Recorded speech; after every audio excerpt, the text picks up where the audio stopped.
Very good evening everyone, शब्बा खैर।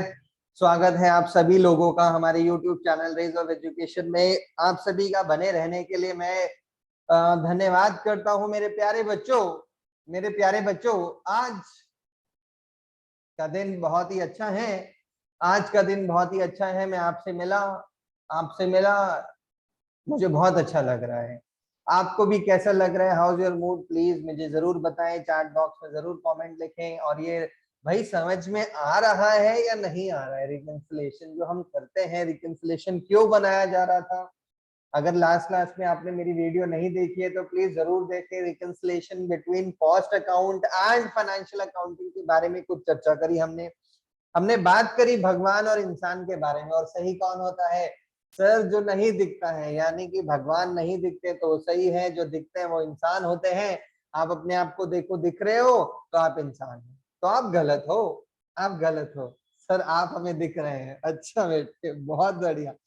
तो आइए बिना समय को खराब करें, बिना समय को खराब करें, हम अपना चैप्टर स्टार्ट करें।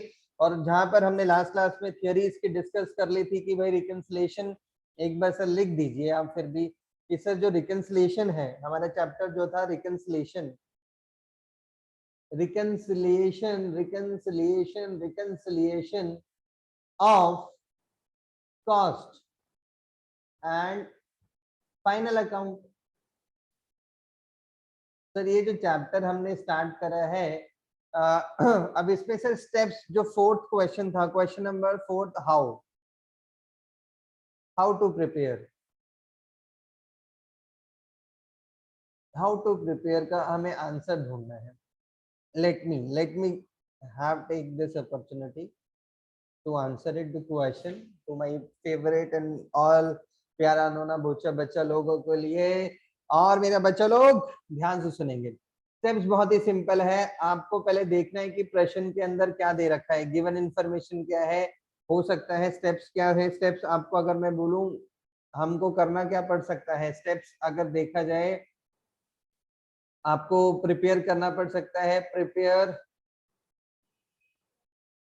कॉस्ट शीट, आपको कॉस्ट शीट बनानी पड़ सकती है ताकि आपको कॉस्ट अकाउंट का प्रॉफिट या लॉस पता चल जाए, कॉस्ट अकाउंट का पीएनएल पता चल जाए। दूसरा, अगर आपको फाइनल अकाउंट भी नहीं दे रखा तो प्रिपेयर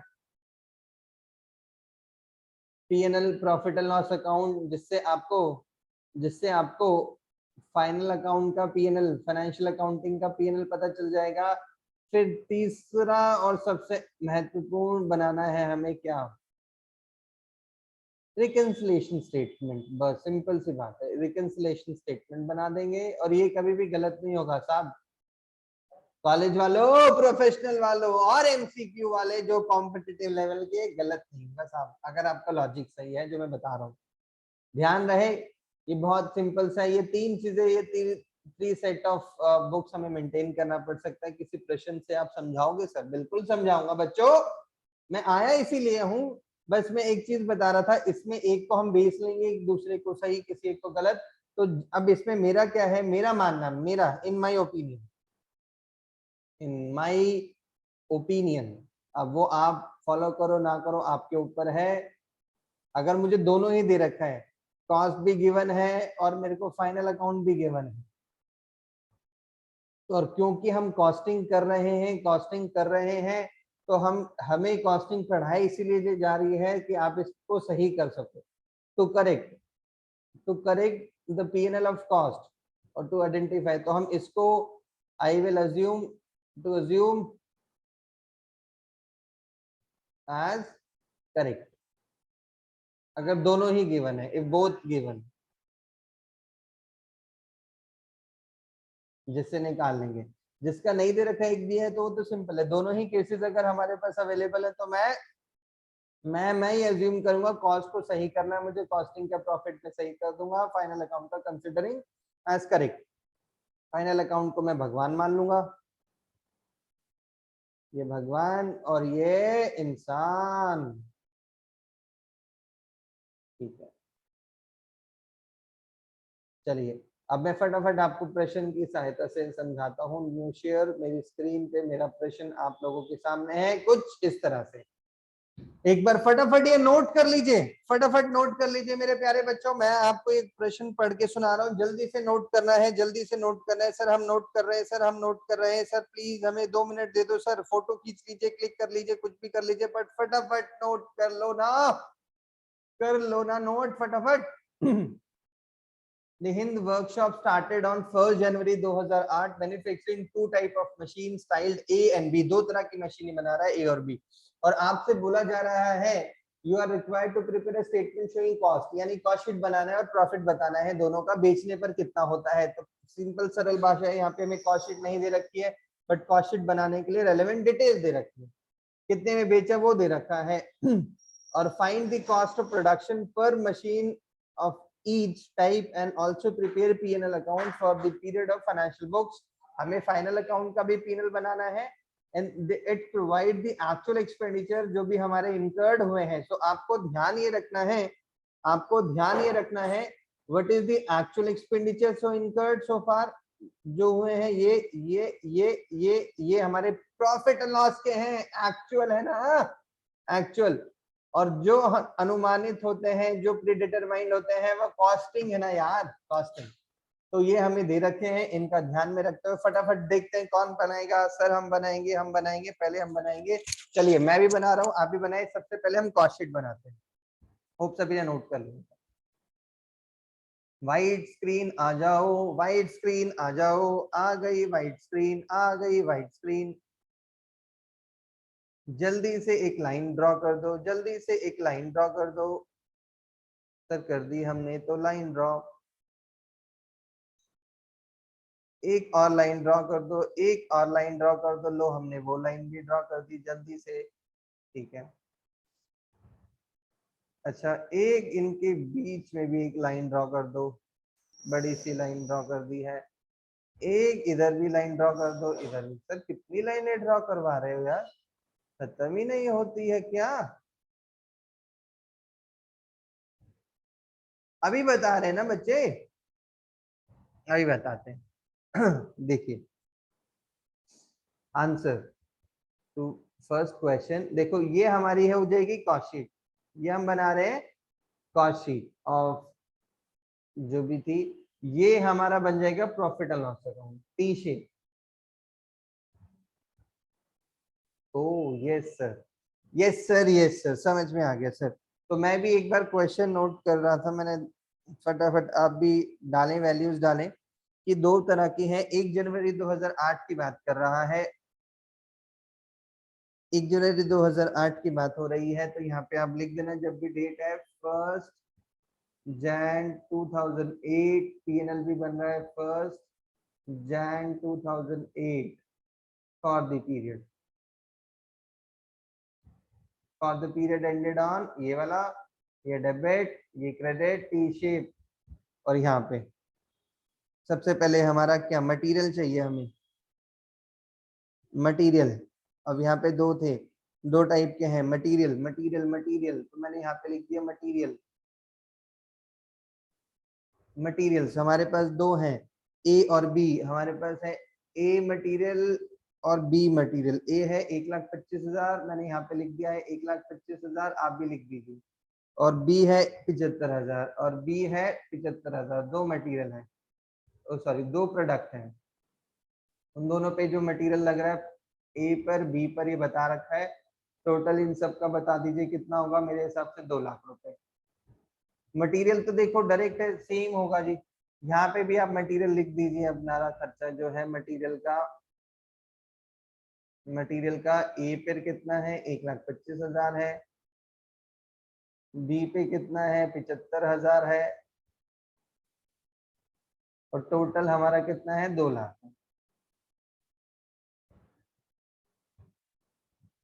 2 लाख है, ये लाइन खींच रहा हूँ मैं। ओ माय गॉड सर आपने लाइन टेढ़ी कर दी, कोई बात नहीं बच्चे, माफ कर दो, आप लाइन सीधी कर लेना, ठीक है।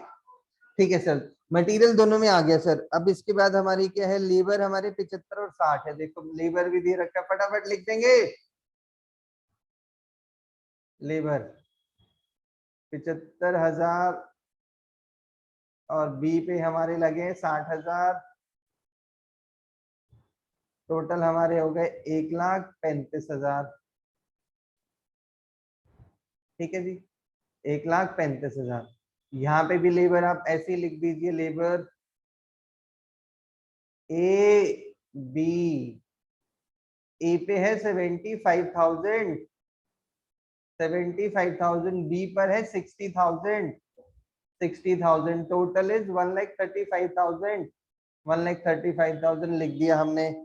फिर आप फटाफट आगे जाएंगे और वर्क ओवरहेड, वर्क ओवरहेड की बात करी है मेरे बच्चों, मेरे बच्चों, प्यारे बच्चों, कॉस्ट शीट बना रहे हैं तो इसमें डायरेक्ट एक्सपेंस नहीं है, तो ये हमारा क्या बन जाएगा, प्राइम कॉस्ट सर। अच्छा अच्छा, प्राइम कॉस्ट, प्राइम कॉस्ट कितना आ गया, 3,35,000, 3,35,000, 3,35,000, ये प्राइम कॉस्ट आ गई। इसके बाद आप आगे आ गए हैं, वर्क ओवरहेड की बात कर रहे हो, वर्क ओवरहेड की बात कर रहे हो, वर्क ओवरहेड की बात कर रहे हो। ठीक है, 70% है हमारा वर्क ओवरहेड। देखो क्या लिखा है इसमें, ऐड कर देते हैं हम प्लस वर्क ओवरहेड, यानी कि फैक्ट्री ओवरहेड। और इसमें हमें बोला गया है सर हम बताएंगे वर्क ओवरहेड 70% ऑन लेबर। देखो मेरे प्यारे बच्चों ध्यान से, 70% ऑन लेबर लिखा है।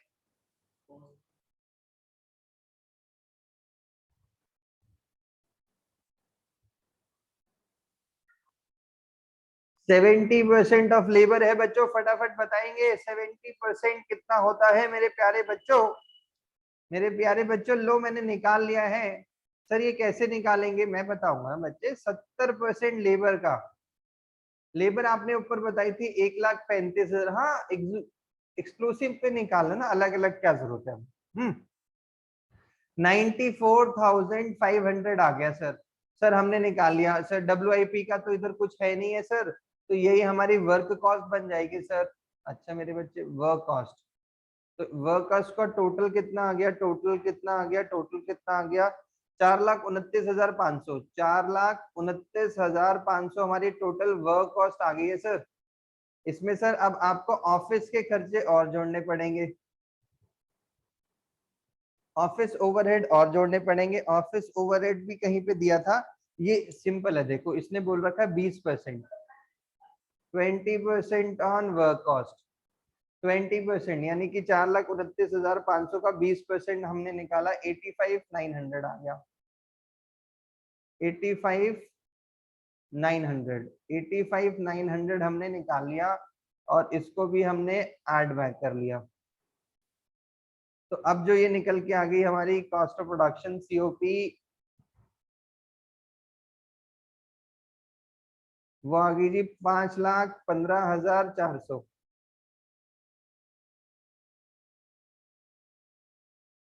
5,15,400, ये हमारी COP आ गई है, कॉस्ट ऑफ प्रोडक्शन आ गई है, कॉस्ट ऑफ प्रोडक्शन आ गई है, कॉस्ट ऑफ प्रोडक्शन आ गई है। अब मेरे प्यारे बच्चों यहाँ पे कोई ओपनिंग स्टॉक का दिया नहीं हुआ है, सेल्स की एक्सपेंसेस इसने बोले नहीं है कि सेलिंग एक्सपेंसेस कितने हैं। सेलिंग एक्सपेंसेस नहीं दे रखे हैं, तो यही हमारी फाइनल कॉस्ट ऑफ सेल भी मान ली जाएगी, कॉस्ट ऑफ सेल भी मान ली जाएगी। अब मुझे अपनी सेल से कंपेयर करना है इसको, सेल्स किसी भी कंपनी की, ओ दो, सॉरी गलत बटन, सेल्स किसी भी कंपनी की दो नहीं होती, वो एक ही होती है। तो हमारी टोटल सेल्स हम देख लेंगे, गिवन है, गिवन है कि ए की कितनी बिकी है, दो। ए जैसे यहाँ पे मैं निकालूं, अगर सेल्स निकालूं यहाँ पर, जो टाइप ए मशीन है ना मेरे बच्चों, वो 250 मशीन है, और सेलिंग प्राइस कितना है इसका, 2,000 रुपए। और जो टाइप बी मशीन है ना, उसका क्या है, वो 150 मशीनें हैं, और उसकी वैल्यू कितनी है, वो हमारे 2,500 रुपए की एक है। तो यहाँ पे अगर हम बात करें 250 इंटू 2,000, यहाँ पे आ गया 5 लाख रुपए, ये 5 लाख रुपए की तो यहाँ पे आ गई हमारी, और यहाँ पे 150 रुपए की है, 150 रुपए की है, 2,500 रुपए, तो 3,75,000। 3,75,000, ये टोटल सेल्स है हमारी 8,75,000 की। तो मैं टोटल ले लेता हूँ, टोटल ले ली मैंने यहाँ पर 8,75,000, क्योंकि सेल तो सेम होगी। यहाँ से मैं अपना प्रॉफिट निकाल लूंगा, यहाँ से मैं अपना प्रॉफिट निकाल लूंगा। 8,75,000 घटा देते हैं 515, 400, तो मेरा आ रहा है प्रॉफिट। मेरे बच्चों, सर हमने आपसे पहले निकाल लिया सर, आपने हमसे, आप तो हार गए।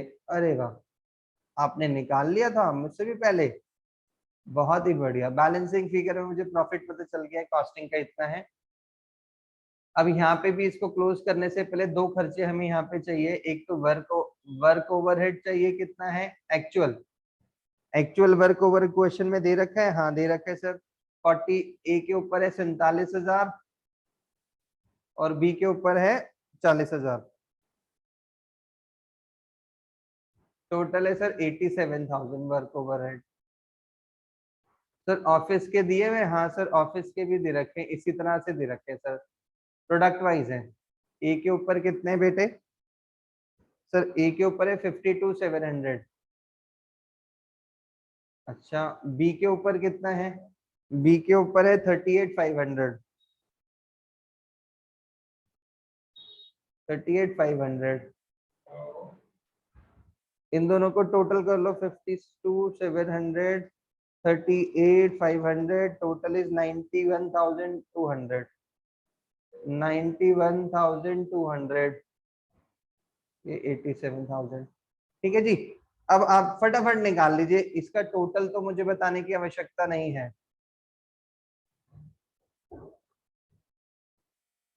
टोटल बताने की आवश्यकता नहीं है, क्योंकि हमें पता है 8,75,000 रुपए ही आने वाला है। दोनों में से ज्यादा जो है वो 8,75,000 ही है।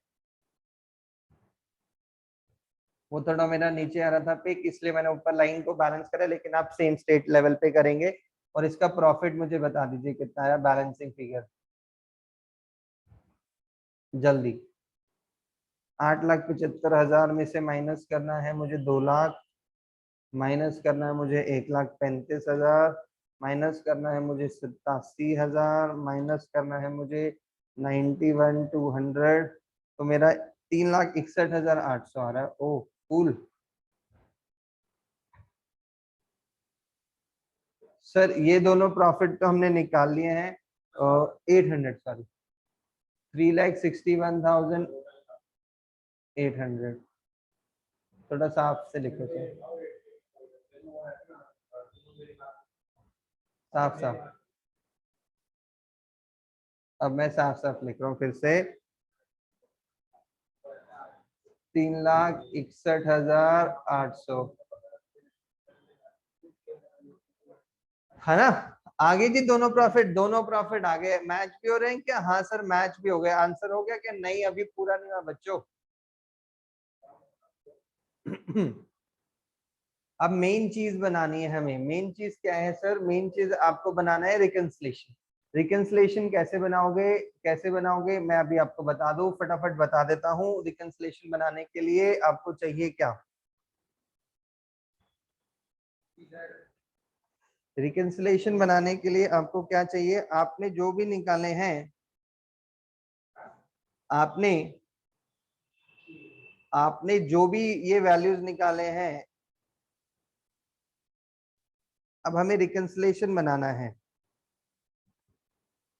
रिकंसलेशन बनाने के लिए अब हमें चाहिए क्या, इसको मैं ब्लैंक पेज लेता हूँ, रुको। अब यहाँ पे तीसरा और सबसे ज्यादा महत्वपूर्ण चीज आ गई हमारी, तीसरी और सबसे महत्वपूर्ण statement, that is called reconciliation statement.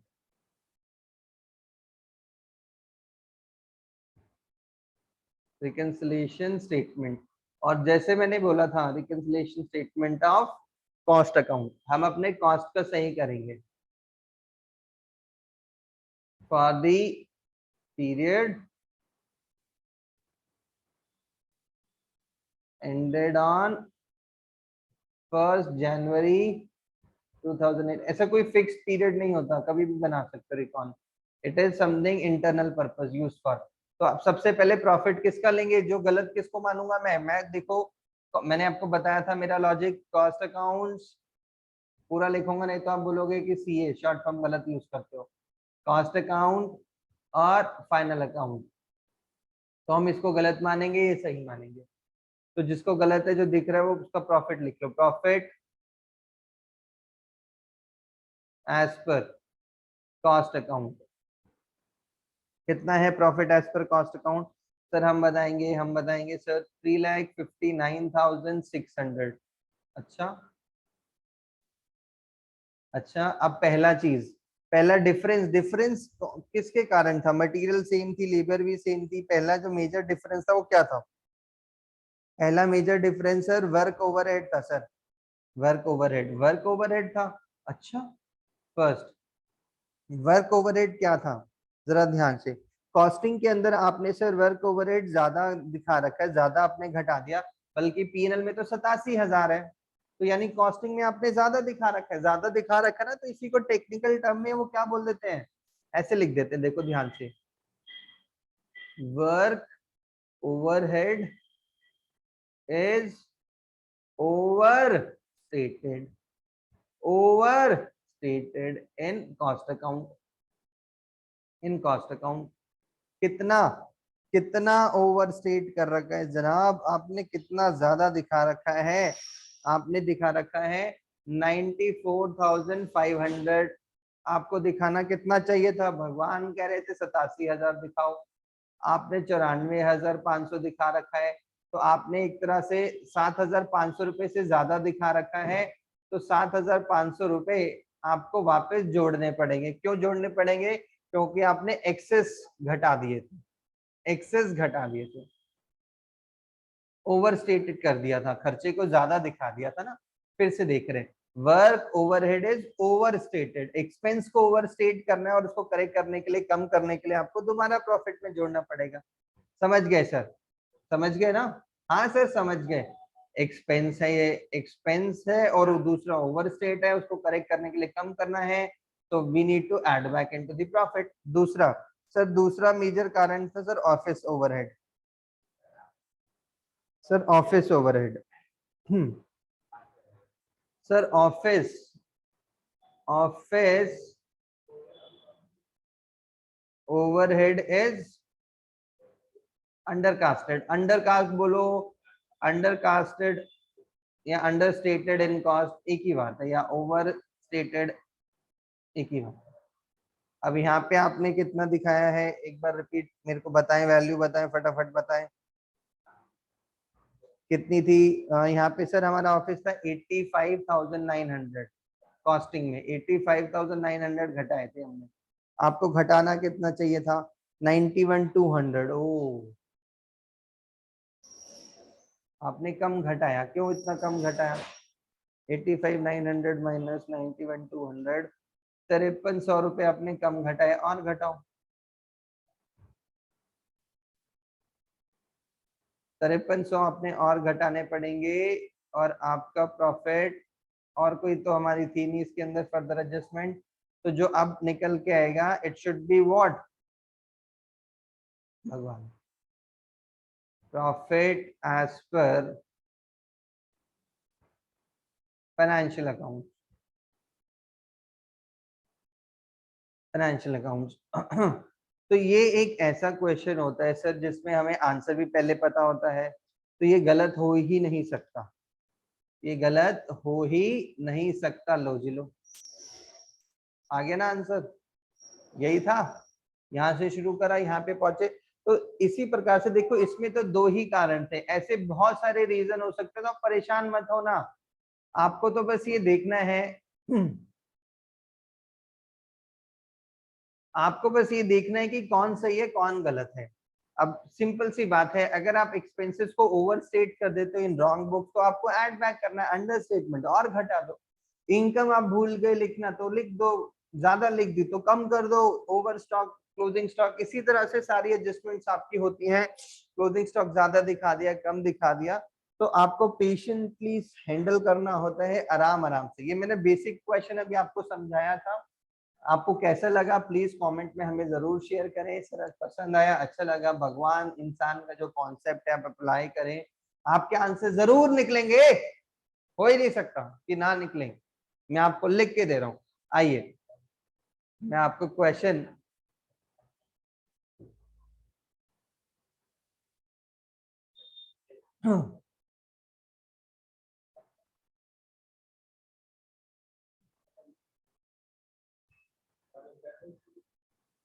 ये क्वेश्चन नंबर 4 एक बार नोट कर लीजिए, होमवर्क है, ये आपका होमवर्क है।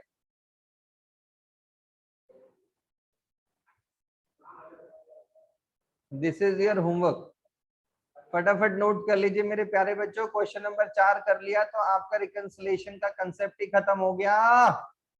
ये ध्यान से करना है, ये होमवर्क है आपका जो मैंने समझाया। अब ये पूरा चैप्टर आपके हाथों में है मेरे दोस्तों, now it is in your hands.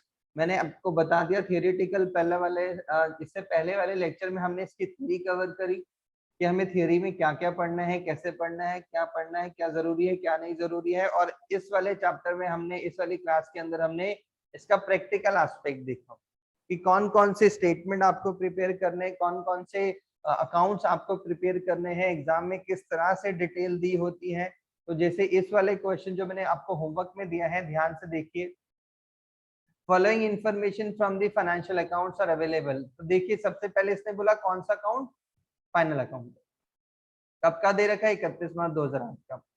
Material इतना यूज हुआ है, वेजेस है, फैक्ट्री ओवरहेड, ये सारे जो खर्चे ये एक्चुअल है, ये आपको PNL, profit and loss account बनाने में काम आएगा। इसको देखते छाप देना पीएनएल अकाउंट फटाफट फटाफट फटाफट। इसके नीचे देखो लिखा हुआ है cost account reviews. Cost account के अंदर अब यहाँ पे बात करी जा रही है। अब कॉस्ट अकाउंट में पहली चीज को देखोगे ना, मटेरियल में भी डिफरेंसेस आ गए। तो आपको जैसे कॉस्ट अकाउंट कॉस्ट शीट बनाओगे तो ये चीजों को ध्यान में रखना है। ये मैंने जानबूझ के दिया है क्वेश्चन, ये कर लिया तो आपका सारा हो गया। ठीक है, तो इससे आपको कॉस्ट शीट बनानी पड़ेगी, पीएनएल बनाओगे, और फिर थर्ड आपको पता है क्या बनाना है, रिकंसिलिएशन, किसी एक को सही दूसरे को गलत। तो आपको काफी सारे रीजंस ऊपर दिख रहे हैं जो ये खाली फाइनल अकाउंट में आते हैं। ये जो खर्चे खाली फाइनल अकाउंट में आपको दिखेंगे, ये सारे जो खर्चे हैं, ये सारे खर्चे हैं, देख रहे हो, ये उसमें नहीं मिलेंगे आपको कॉस्ट शीट में। तो ये मेन रीजन है।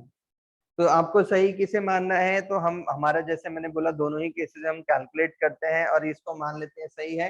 तो अगर इंटरेस्ट इसने ऐड कर रखा है, हमें भी ऐड करना है रिकंसिलिएशन में। डिविडेंड रिसीव्ड है, हमें भी ऐड करना है, क्योंकि फाइनल अकाउंट भगवान है, ये इंसान है। तो आपको लॉजिक क्लियर होना चाहिए, तो कोई भी क्वेश्चन आपका अटकेगा नहीं कहीं पे भी। प्लीज कमेंट बॉक्स में जरूर बताएं कैसा लगा आपको ये क्वेश्चन और किस तरह से आपको समझ में आ रहा है। अच्छा लग रहा है तो please don't forget to like and share. मैं बार बार आपको याद दिलाता रहता हूँ, तो ये भूलना नहीं है आपको मेरे प्यारे बच्चों, ये ध्यान रखना है। आज के लिए बस इतना ही। Meet you next class, till then be happy, be jolly, be cheerful. 3 बार be happy, be jolly, be cheerful, be happy, be jolly, be cheerful. 3 बार करते रहना है, ध्यान रखना है अपना सभी लोगों को। Meet you next class, till then bye bye.